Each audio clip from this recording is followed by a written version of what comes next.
अस्सलाम वालेकुम जी, welcome back to my channel. Welcome back to another amazing yummy recipe जो है मैक्रोनी, वो भी अचारी। जी हाँ, ये अचारी मैक्रोनी मैं आज आपको बताऊंगी, जिसे बनाना बहुत ही आसान है। इतनी यम्मी बनती है ना कि एक दफ़ा बनाएं बार बार आपका दिल करेगा बनाने के लिए। इसके लिए मैंने क्या लिया है, इसके लिए मैंने अचारी मैक्रोनी ली है, वो भी बिग पार्लर की अचारी मैक्रोनी है। और ये आपको किसी भी सुपर स्टोर से, बेकरी से आराम से मिल जाएगी। प्राइस की बात यहाँ पे इसलिए नहीं कर रही हूँ कि दिन ब दिन महंगाई होती जा रही है और प्राइस चेंज होती जा रही है, इसलिए मैं यहाँ पे नहीं बात कर रही हूँ। चलो इसी की बात कर लेते हैं। इनका दावा है कि जो इनकी मैक्रोनी है वो 5 से 7 मिनट के अंदर कुक हो जाती है। ये 2 in 1 है। इसके बॉक्स पे पूरा मेथड लिखा हुआ है कि किस तरह ये बनती है, लेकिन इसमें कुछ टिप एंड ट्रिक्स है जो मैं आपको यहाँ पे दूंगी, तो ज़रूर उसको देखिएगा। पूरी वीडियो में मैं आपको टिप एंड ट्रिक्स दूंगी ताकि आपकी जो मैक्रोनी है अचारी वो यम्मी बने।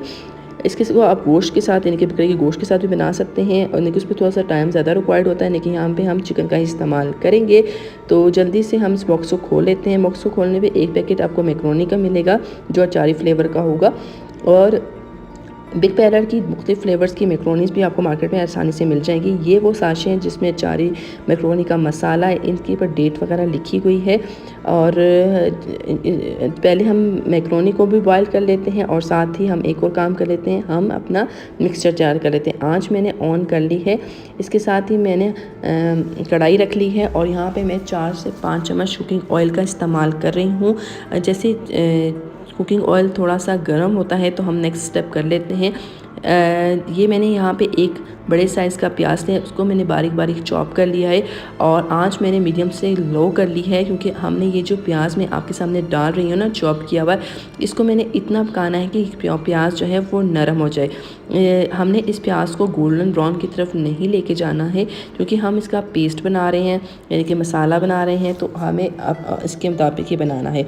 अगर तेज़ आंच में मैं बनाऊंगी तो प्याज जो है वो गोल्डन ब्राउन की तरफ चली जाएगी। आपके सामने जी प्याज नरम हो चुकी है। अभी मैं आधा चाय का चम्मच लहसुन पाउडर ऐड किया है, और साथ ही आधा चाय का चम्मच में अदरक पाउडर ऐड कर देती हूँ। आप फ्रेश भी यूज़ कर सकते हैं, लेकिन यहाँ पे मैंने पाउडर का इस्तेमाल किया है।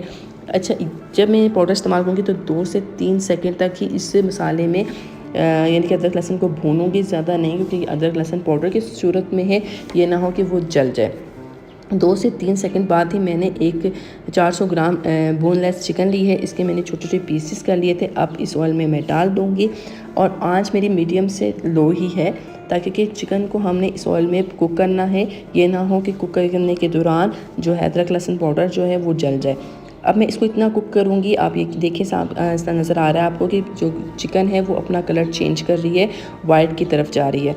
तो जब जैसे ही चिकन जो है वो अपना कलर चेंज कर लेगी, तो हमने बिग पार्लर का अचारी जो मसाला है वो फुल पैकेट जो है इसके अंदर डाल देना है, और आंच आपने मीडियम से और लो कर देनी है, यानी कि धीमी आंच में आपने जब करना है तो ही ये मसाला आपने ऐड करना है। और उसको मैं 2 से 3 सेकंड तक ऐसे चम्मच की मदद से भूनूंगी, ताकि जो मसाला है वो चिकन के ऊपर आराम से इजीली पूरा का पूरा लग जाए। अगर मैं तेज़ आंच में करूँगी तो मसाला जल जाएगा, और वो जायका नहीं आएगा जो जायका हम इसमें मैक्रोनी में चाहते हैं। जितनी तक मैं भूनती हूँ, आपके सामने मैं दिखा रही हूँ कि इसमें इस पैकेट में यही मसाले उन्होंने ऐड किए हुए थे। आप इसकी भी स्क्रीनशॉट ले सकते हैं। और उतनी देर तक जो मसाले के साथ थोड़ी सी चिकन भून गई थी, तो मैंने 250 ml पानी इसके अंदर ऐड कर लिया, जो तकरीबन एक स्टैंडर्ड ग्लास का एक ग्लास होता है। अब मैं आंच को थोड़ा सा तेज़ कर लूँगी, यानी कि मीडियम से थोड़ा सा तेज़ करके इसको ढक के रख दूँगी 3 से 4 मिनट के लिए। ठीक है जी, 3 से 4 मिनट बाद आप देखेंगे कि और चिकन जो है थोड़ी पक चुकी होगी, और ऑयल जो है वो थोड़ा सा रेडिश कलर का होगा। इसमें मैंने टमाटर का इस्तेमाल नहीं किया, लेकिन जो मसाले थे उसके अंदर रेड कलर था, इसलिए। अब मैंने 1 स्टैंडर्ड कप का दही का प्याला इसमें ऐड किया है, और 4 से 5 सब्ज़ मिर्चें ऐड की है। अच्छा, मैं यहाँ पे आपको एक टिप देती चलूँ। जब आप खाने के अंदर यानी कि इसमें दही ऐड करेंगे, तो आपने दही को पहले अच्छी तरह फेंटना है और फिर ऐड करना है। अब दही को मैंने मिक्स कर लिया है। इसको मैं 5 से 6 मिनट के लिए मीडियम से थोड़ी तेज़ आंच में पकने के लिए रख दूँगी, क्योंकि चिकन थोड़ी सी कल पक चुकी थी, तो मज़ीद पकाने की ज़रूरत नहीं थी, लेकिन ज़रा मसाले और दही जो है वो पक जाए। ये देखें जी, 5 से 6 मिनट बाद मैंने ढक्कन हटाया। अल्हम्दुलिल्लाह माशाल्लाह से हमारा खाना काफ़ी हद तक कुक हो चुका है, और चिकन को मैंने चेक कर लिया, चिकन गल चुकी है। अब मैं क्या करूँगी, इस स्टेप में मैं आंच को थोड़ी तेज़ कर दूँगी, ताकि कि जो हमारा एक्स्ट्रा वाटर है ना वो ड्राई हो जाए।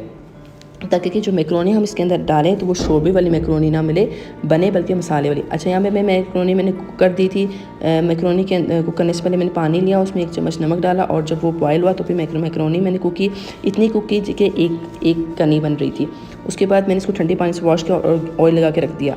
उसके बावजूद भी आपको समझे ऑयल लगा हुआ है, इसके बावजूद भी जो है मैक्रोनी आपस में जुड़ी है, तो इसको क्या करना है, हमें हल्के हाथों से अलग-अलग कर लेना है। अगर आप चाहते हैं कि मैं मैक्रोनी बॉयल करने की मुकम्मल डिटेल में बताऊँ, तो वीडियो बनाऊँ उस पर, तो आप मुझे कमेंट कर दें, मैं ज़रूर बनाऊँगी। तमाम मैक्रोनी मैंने इसके अंदर डाल दी है। आंच आपके सामने थोड़ी सी तेज़ है। और अब तमाम के तमाम मसाले को और जो पेस्ट था हमारा और मैक्रोनी को हम हल्के हाथों से, यानी कि तेज़ चम्मच नहीं हिलाएंगे, बल्कि चम्मच से मिक्स कर लेंगे, क्योंकि अगर तेज़ करेंगे तो वो मैक्रोनी ये ना हो कि ख़राब वगैरह हो जाए। अब मैंने दम वाली आंच कर दी है और दम वाली आंच में मैं 2 से 3 सेकंड तक, मिनट तक नहीं, 2 से 3 सेकंड तक इस मैक्रोनी को रखूँगी।